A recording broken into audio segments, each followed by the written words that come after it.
Halo, Assalamualaikum warahmatullahi wabarakatuh. Ketemu lagi dengan saya Agus Prastio alias Prastio Siboim.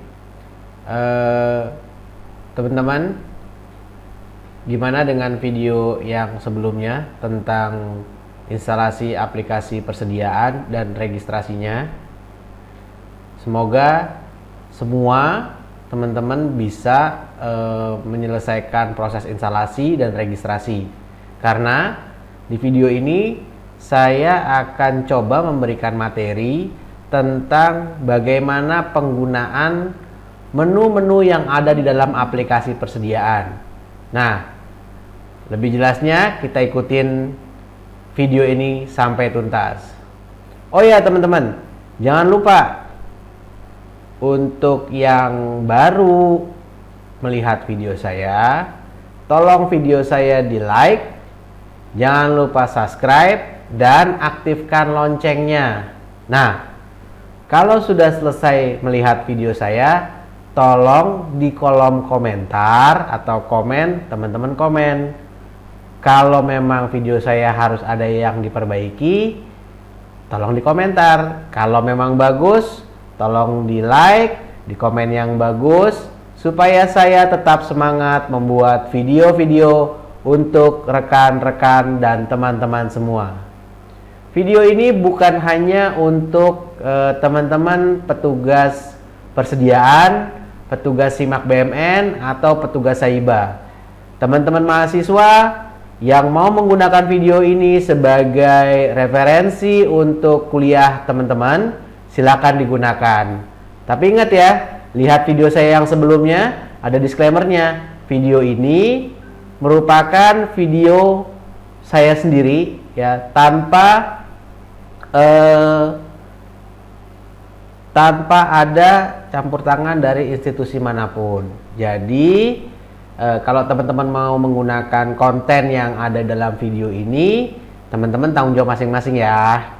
Saya hanya coba membawakan materi sesuai dengan ilmu yang saya dapatkan. Lebih lanjut, kita lihat video untuk penggunaan menu persediaan. Oke guys, Assalamualaikum. Jangan lupa berdoa dulu sebelum kita mulai materi, agar materi yang kita dapatkan, materi yang kita serap diberkahi sama Allah, diberkahi sama Tuhan, dan bermanfaat untuk kita semua. Oke teman-teman, kita mulai nih ya. Kita mau kenalan sama menu-menu yang ada di dalam aplikasi persediaan. Asumsinya teman-teman sudah masuk di dalam aplikasi persediaan ya. Teman-teman sudah registrasi, sudah masuk. Kalau kemarin di contoh video sebelumnya kita menggunakan software contoh, yaitu kita masuk sebagai software contoh ya. Nah, di sini kita akan mulai kenalan sama yang namanya menu referensi.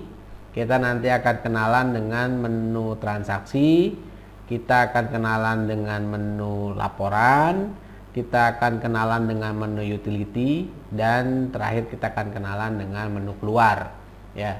Untuk menu yang referensi ini ada mulai dari tabel UAPB sampai dengan tabel penanda tangan ya. Dan yang membedakan antara user administrator dengan usernya si satker contoh tadi, ada di dua menu ini teman-teman ya. Ada menu tabel barang dengan menu penanda tangan ya. Menu tabel barang adalah menu yang nantinya kita gunakan untuk membuat kode tabel barang. Sedangkan menu penanda tangan adalah menu yang akan kita gunakan untuk menu penanda tangan dari laporan-laporan persediaan yang nantinya bisa dicetak di aplikasi persediaan ini teman-teman. Oke, terus ikutin videonya. Kita lanjut, kita ke menu tabel barang teman-teman ya.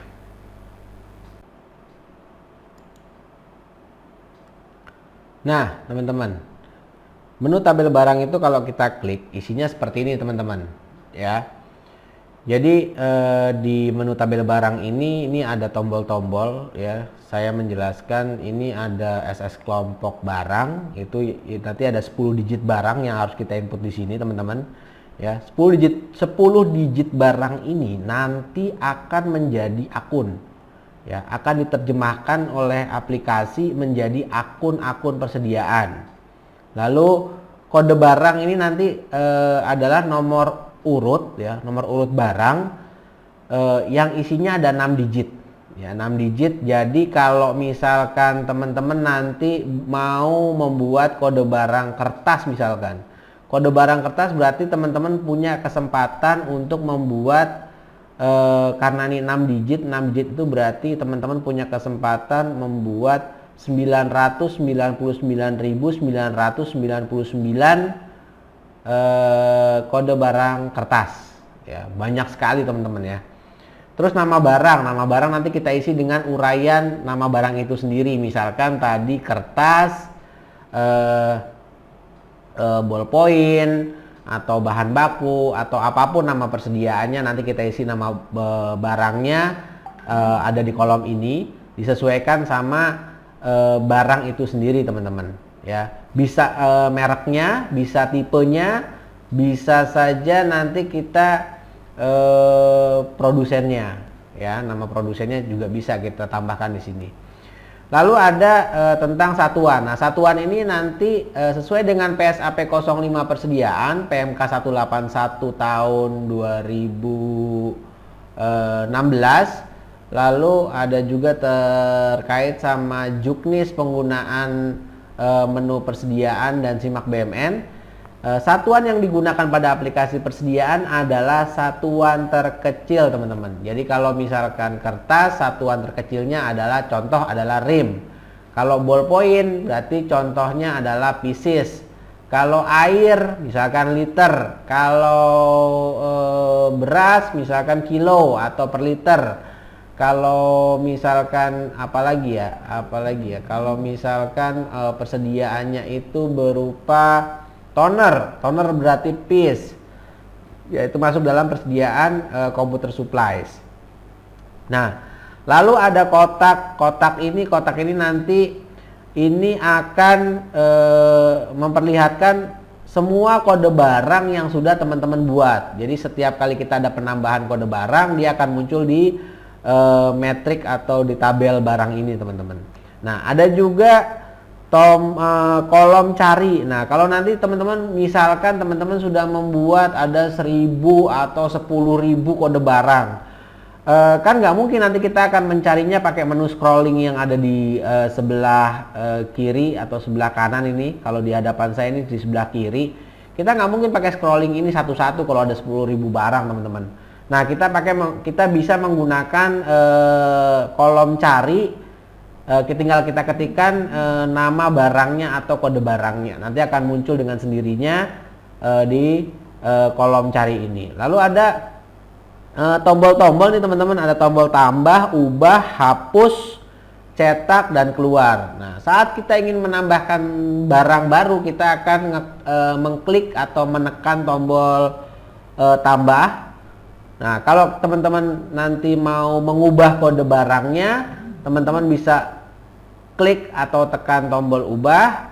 Kalau teman-teman nggak memerlukan lagi kode barangnya, teman-teman bisa menghapusnya dengan tombol hapus. Lalu teman-teman, kalau teman-teman mau melihat tadi misalkan teman-teman sudah membuat 10.000 kode barang, nah, kan nggak mungkin kita scrolling. Kalau teman-teman mau ngelihat, mau menjadikan Excel misalkan, teman-teman bisa pakai menu cetak, nanti dicetak PDF baru kita converting menjadi file Excel melalui converting secara online, atau teman-teman juga bisa menggunakan beberapa aplikasi lainnya untuk menjadikan file PDF menjadi Excel ya.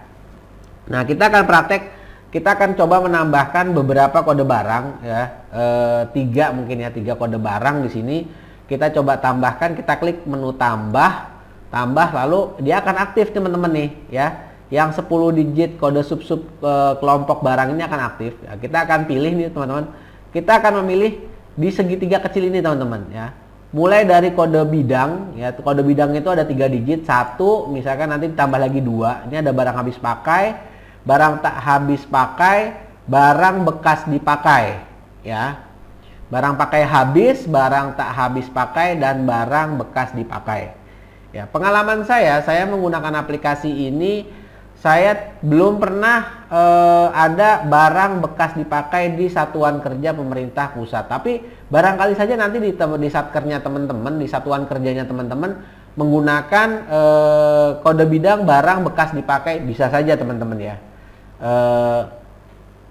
Entah nanti barangnya apa, nanti kita lihat saja contohnya. Oke.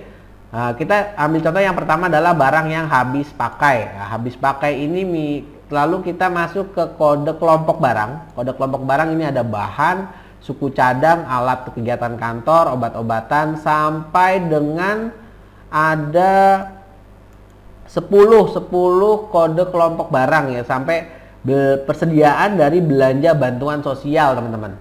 Nah, di sini contohnya kita akan ngambil ke yang umum. Umum itu biasanya digunakan hampir semua satuan kerja pemerintah pusat menggunakan kode kelompok ini teman-teman, yaitu alat atau bahan untuk kegiatan kantor.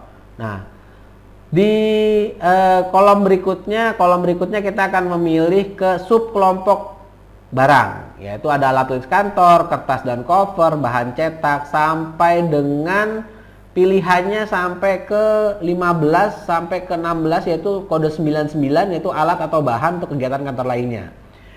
Kode 99 ini bisa teman-teman gunain kalau teman-teman barangnya spesifik dan tidak ada di antara 15 kode barang yang ada ini teman-teman. Ya, kalau di antara 15 kode barang ini tidak ada, teman-teman bisa menggunakan kode barang yang 99 ini teman-teman untuk digunakan menjadi kode sub kelompok barang ya. Dalam contoh ini kita akan coba untuk membuat alat tulis kantor. Ya, alat tulis kantor.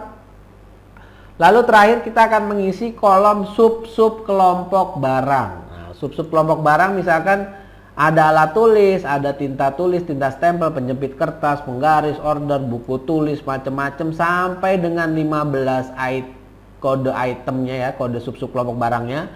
Ada 15 jenis. Terakhir ada lagi 3 digit, yaitu kodenya 999, alat tulis kantor lainnya. Jadi teman-teman kalau ternyata secara spesifik tidak ada sub kelompok barang yang di antara 15 ini, teman-teman bisa menggunakan kode 999, yaitu alat tulis kantor lainnya ya. Nah, di contoh ini kita coba yang sederhana dulu, yaitu alat tulis. Lalu kita tekan enter di keyboardnya teman-teman ya. Secara otomatis karena ini belum pernah ada kode barang, maka kode barang secara otomatis akan mengenerate urutannya adalah urutan 000001 ya. Lalu kita klik enter lagi, kita berikan namanya. Kalau tadi alat tulis misalkan kita tulis spidol whiteboard ya, salah, whiteboard. Misalkan mereknya kita mau untuk membedakan, kita misalkan mereknya selagi awet. Nah, selagi awet. Oke, selesai, kita enter lagi ya teman-teman, atau kita klik pakai mouse kita, arahkan kursornya ke kolom yang ada satuan. Satuannya karena ini spidol satuan terkecilnya adalah piece. Misalkan kita masukkan ini piece, piece. Lalu kita klik tombol simpan teman-teman.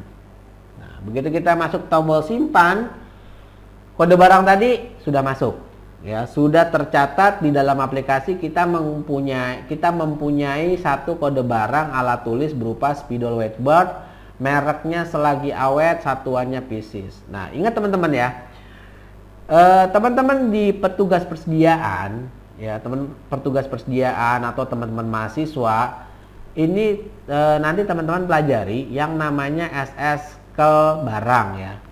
Nanti di video berikutnya mungkin saya akan menjelaskan apa sih yang dimaksud dengan SSkel barang, apa yang dimaksud dengan kelompok barang, apa yang dimaksud dengan sub kelompok barang ya, atau sub kelompok barang SSkel ini. Nah, 10 digit ini teman-teman, ini akan diterjemahkan menjadi akun. Nah, akun itu yang nantinya akan dibaca di aplikasi Saiba. Ya, jadi kalau sudah sampai di aplikasi Saiba nanti, sampai ke aplikasi Erekon nanti, kode 10 digit ini sudah berubah teman-teman. Udah nggak muncul lagi dia di sana. Ya, dia munculnya hanya sebagai akun saja. Jadi teman-teman nanti pelajari kode-kode ini akan membentuk akun apa nantinya. Nanti akan kita lihat lagi kalau kita sudah mulai masuk ke menu transaksi ya. Mungkin nanti ke transaksi pembelian atau transaksi penjualan kita akan lihat.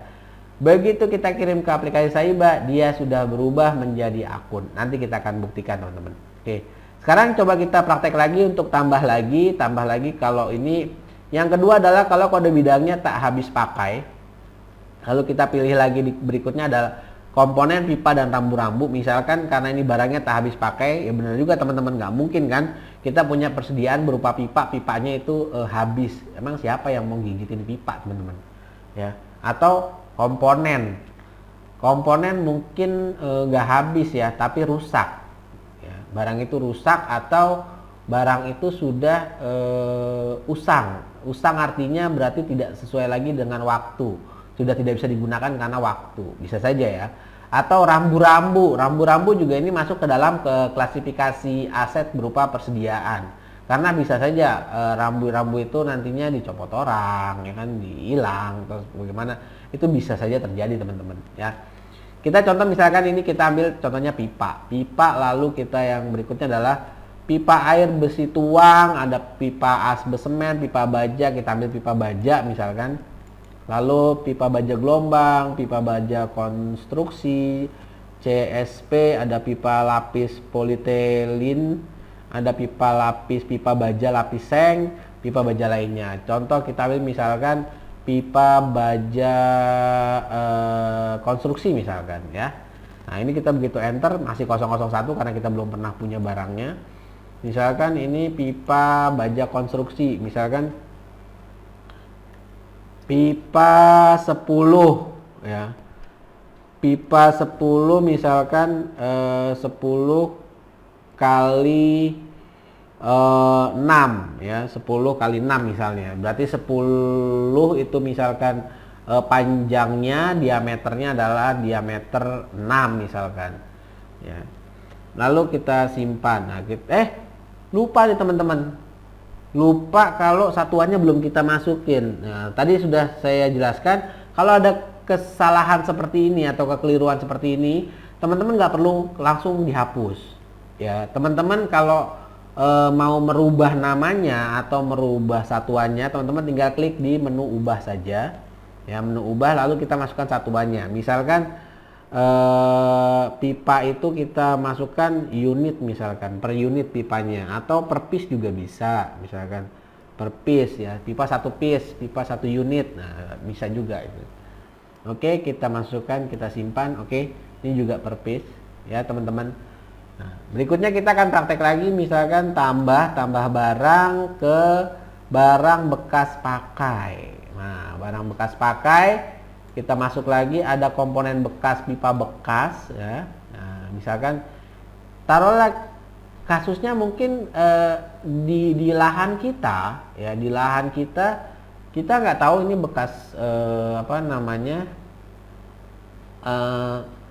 kita karena nggak punya, di lahan kita ini kita menemukan ada pipa-pipa yang masih bisa kita gunakan ya, yang masih bisa kita gunakan, tetapi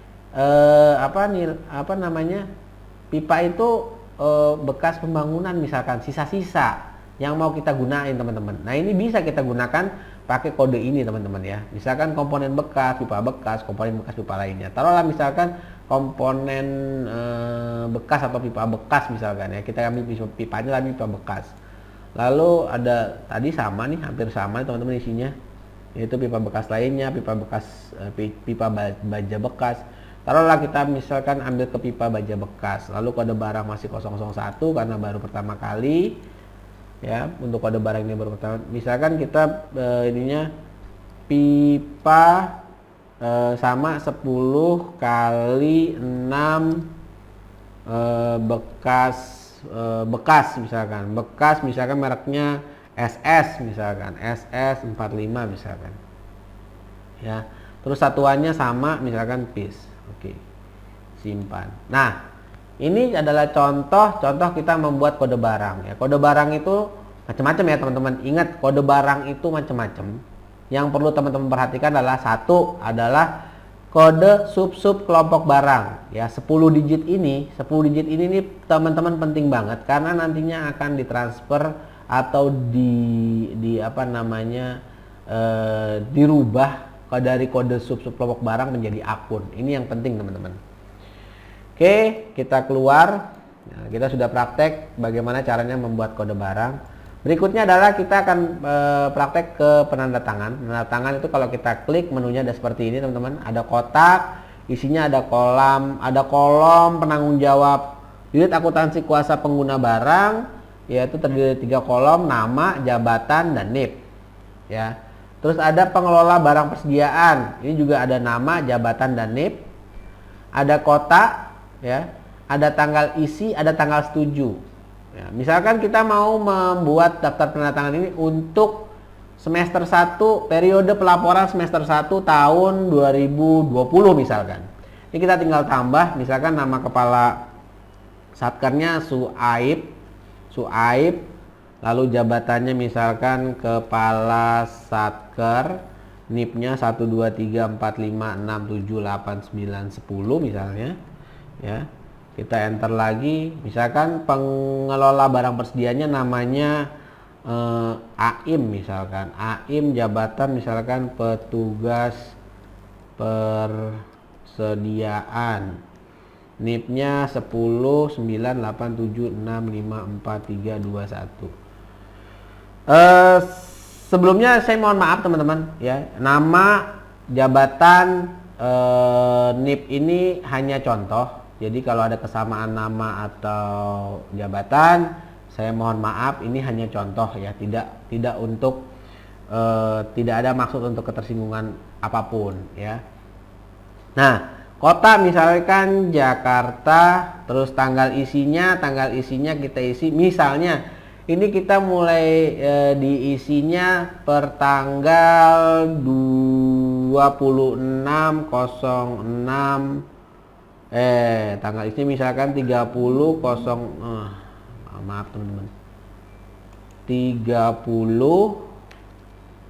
2020 misalkan tanggal isinya. Lalu tanggal setujunya misalkan 02.07 2020 teman-teman ya. Karena nggak mungkin diisi dulu baru disetujui kan. Jadi tanggal setujunya harus lebih lambat ya, lebih lambat dibandingkan dengan tanggal isi. Nah, ini kita simpan teman-teman ya. Ini munculnya nanti di mana? Daftar penandatangan ini akan muncul di semua laporan yang dapat dicetak dari aplikasi persediaan ini teman-teman. Oke, ini kita selesai untuk daftar penandatangan. Nah, nanti berikutnya kita kenalan dengan menu aplikasi persediaan berupa transaksi ya. Nah, kira-kira gitu rekan-rekan ya, materi yang saat ini bisa saya berikan pada video ini ya. Untuk menu-menu persediaan lainnya nanti saya posting lagi di video berikutnya.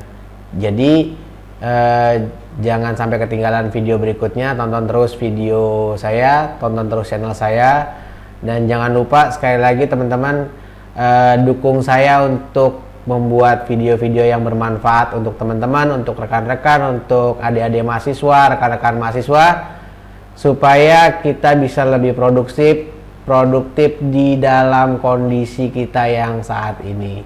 Oke, tetap semangat, tetap banyak berdoa, lindungin keluarga kalian, lindungin kesehatan kalian. Jangan patah semangat, kita tetap pelajarin aplikasi persediaan, aplikasi Simak BMN, aplikasi Saiba, hingga kita bisa membuat laporan keuangan yang baik. So, bye-bye. Wassalamualaikum warahmatullahi wabarakatuh.